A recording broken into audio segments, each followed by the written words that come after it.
Hello, everyone. Welcome to my Revelation study. This is something I've been doing every week, and we are looking at the book of Revelation as a way to explore what it looks like to faithfully resist authoritarianism in our modern day. Because unlike what most of us have been taught, Revelation is really not a book about how the world's going to end. It's really mainly a book about how churches can remain faithful in the face of authoritarian regimes. Today, we're going to be in chapters 2 and 3, which are the 7 letters to the 7 churches. So if you recall, we have been looking at this book that is a letter written by an elder of a church to these 7 churches that are in the Roman province of Asia, what today we call Asia Minor or modern day Turkey. And so all of these churches were facing roughly the same issue, which is that they lived in a culture that was not friendly towards Christianity. It was hostile towards the way of Jesus. And really, it was an authoritarian culture. The Roman Empire was famously authoritarian and employed many of the same authoritarian practices and policies that we see in authoritarian regimes around the world today and throughout history. And so, by looking at how these Christians were being called to be faithful, how they were being called to navigate that tension between trying to live in an authoritarian society and be faithful to Jesus, we can begin to see what that looks like for us today as we live in an increasingly authoritarian culture. So last week we looked at 2 of the 7 churches. We looked at the letter to the Ephesians and the letter to the Pergamums. I'm not sure, the letter to the church in Pergamum. And we saw that there was a widespread rash of false teachers in these churches. We see more of those today, because today we're looking at 2 more of the churches. We're looking at Thyatira and Smyrna. Before we dive into that, remember that what we're doing with these 7 short messages to these churches is we're saying, first, what is the description of Jesus? Second, what is that church doing well? They're usually commended for something. Third, what's the problem that Jesus is calling out?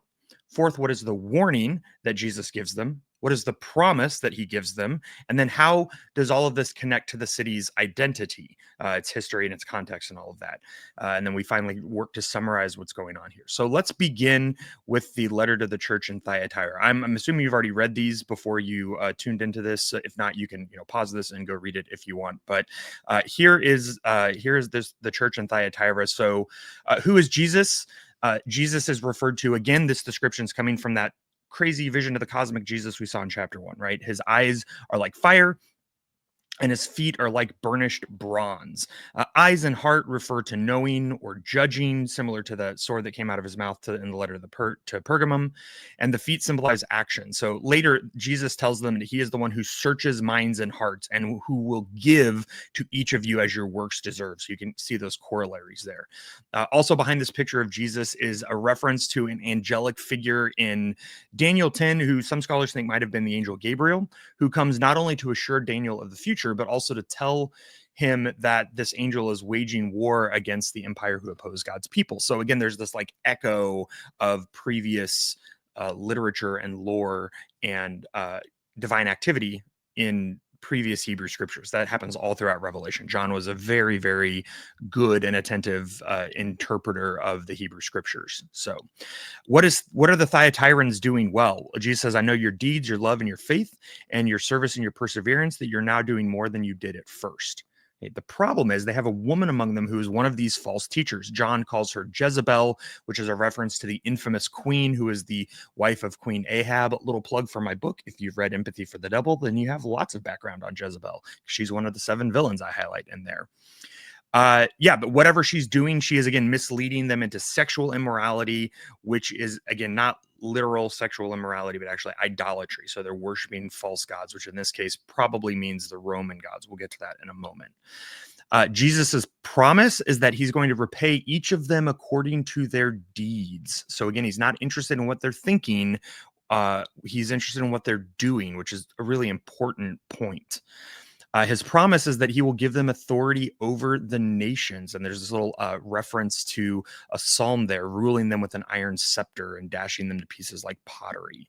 And then he promises the morning star. We'll get to the morning star and stars in general in Revelation. But again, remember from chapter 1, they represent angels. The morning star was the brightest star, so it was the most powerful.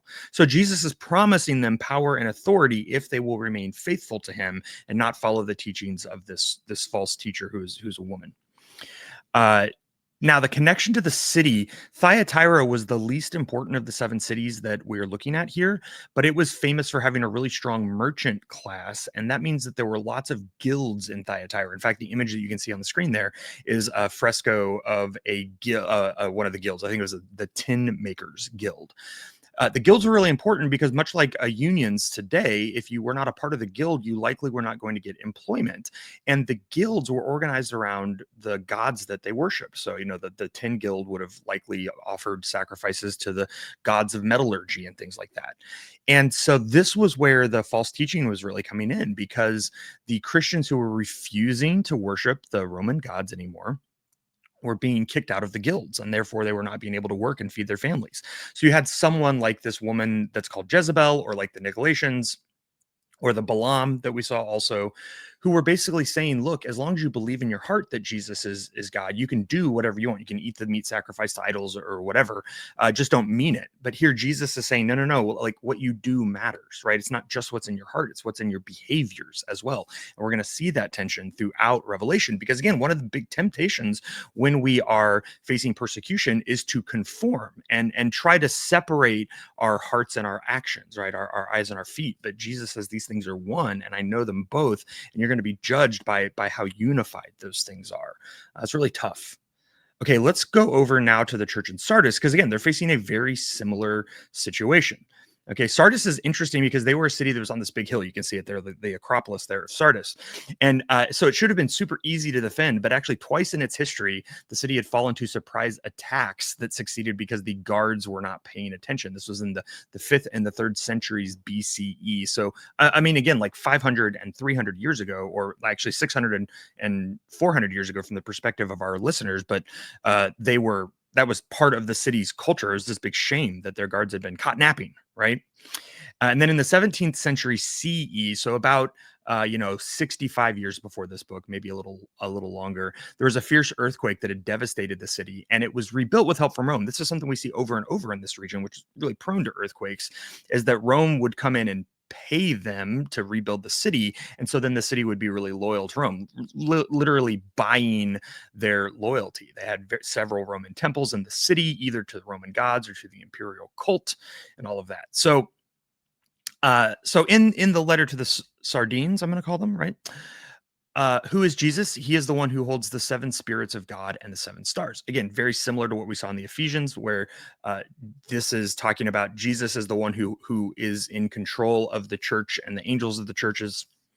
What they're doing well is that you have a few people in Sardis who have not soiled their clothes. Again, this is a reference to idolatry, right? They will dress with me. They will walk with me dressed in white, which in the ancient world symbolized victory, not purity like it does for us today, for they are worthy.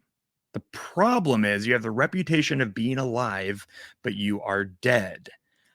So again, they have the reputation of being on fire for God and all of these kinds of things. But Jesus says, no, they're spiritually dead.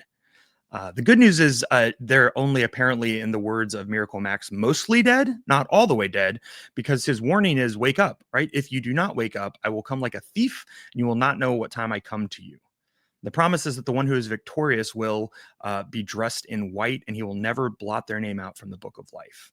Okay, now you can hear this connection to the city, right? That Jesus says they're all asleep. They're so asleep, they're like they're dead, and he's going to come in the night and conquer them the way their city has that reputation for, which again is a source of shame for these people, right? So Jesus is really poking on that sensitive spot culturally and saying, by assimilating to the larger culture the way you are falling asleep spiritually, and you are going to be conquered, not victorious. If you want to be victorious, you need to remain faithful to me. So you can again hear why that's why we paired these two churches, right? They're very, very similar here. So I want to talk a little bit about what it looks like for us to resist authoritarianism in this sense, right? Again, this is, I think, really clearly where the corollaries of Christian nationalism come through. We have people who are saying it's perfectly acceptable to worship Jesus and act in the way the empire acts, to assume the values of the American imperial way, and they assume that these things are compatible, or that you can go along with Christian nationalist ideology and rhetoric, or you can back the Christian nationalist politicians because they're ultimately getting the things done that you want them to get done, even if they don't have the character that that Jesus advocates for. And so it's again that separation that the Thyatirans have between our behaviors and our hearts. Or again, it could be like the sardines, where we're just throwing our lot in with them and saying, hey, yeah, we're all in. And Jesus says, no, when you're doing that, you're spiritually dead.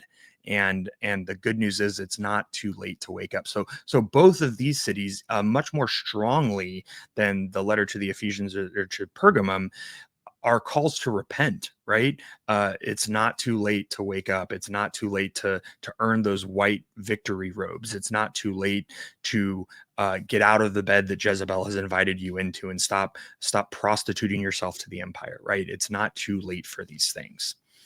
Now, this theme in particular is going to come up again and again and again through the Revelation, because I think this is the most egregious examples, these churches, of how people are assimilating to the empire. And again, it's the things we see today when it comes to Christian nationalism.